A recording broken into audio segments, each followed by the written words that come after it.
guys.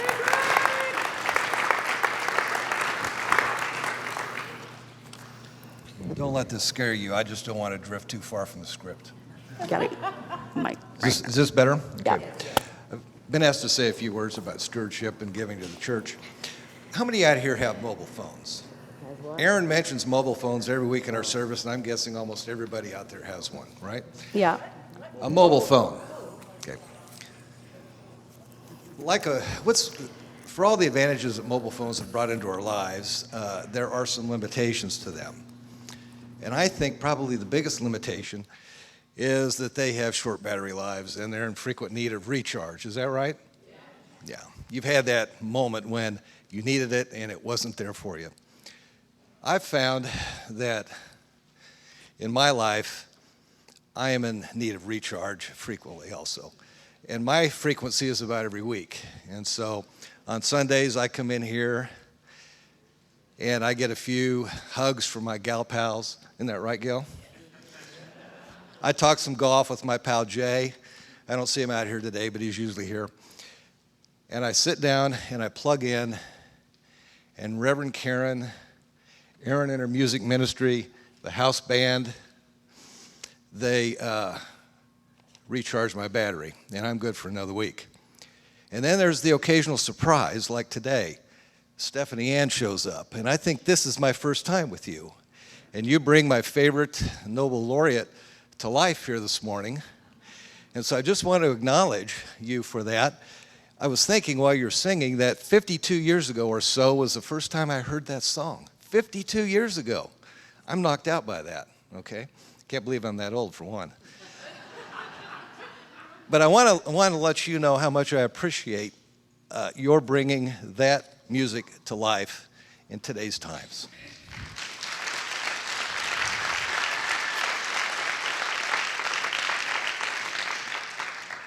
So, as Reverend Karen said, I serve in a couple of volunteer capacities here, and it's a wonderful gift I can give to the church.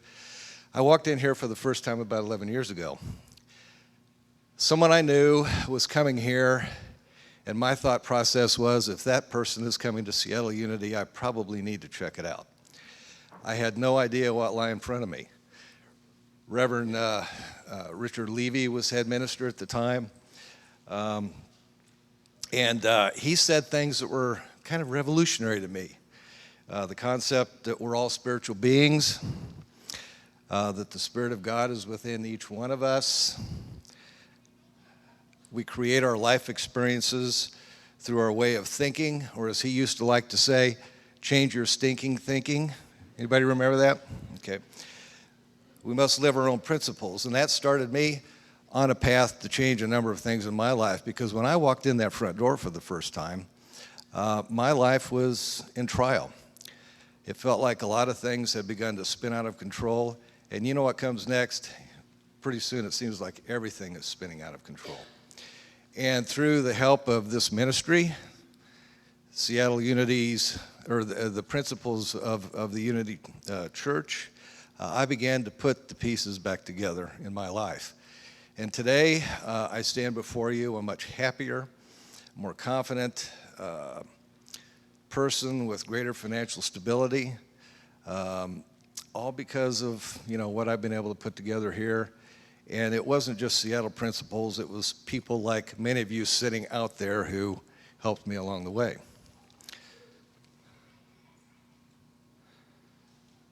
So stewardship to me means this. I want to give back in all the ways I can to the community. One of those ways is money. How many out there know Martha Creek or participated in her workshops? Okay. I came in here 2 weeks ago, and the stewardship committee had put an insert in here, in the bulletin. And it pointed out that while things were going well at the church, we were running about 10% short in our giving, in our love offerings. It was asking us to give 10% more. I looked at that and I thought, what a classic church moment, Martha Creek. Oh, they're asking for money again. Anybody know that one? If you want to join in with me, we can do it again. Wonderful woman from Kentucky, I think, Southern. Oh, they're asking for money again, okay? So what I'd like to point out is that our church is so unique. I am in the investments business, and I'm used to looking at balance sheets and income statements. I've been doing it since 1979. And our church has the strongest balance sheet imaginable. Assets are up here. Liabilities are down here. No debt. The only thing we have to pay are our current payables, the electric bill, pay the staff, pay Karen, pay for, the music ministry. But we're running just a little short, and we have been for a few years, in our love offerings. We run about a 10% deficit. Now, it's not a big problem. It's a little problem, but it needs to be solved. And so we're asking for help, just a little help. Now, let me tell you about the history of my giving, and then I'll go into my wrap-up because I'm probably taking way too much time. What's that? Yeah. I wanted to get their attention. When I started here, among my trials were that I was under a lot of financial pressure, and I worked out of it in time.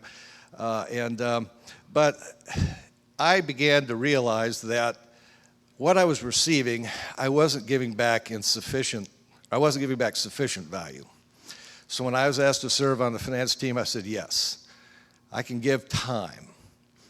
And as my situation improved, I began to increase my giving.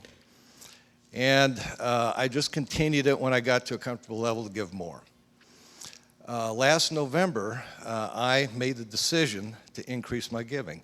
We were going through a budget for 2017. I knew what the numbers looked like.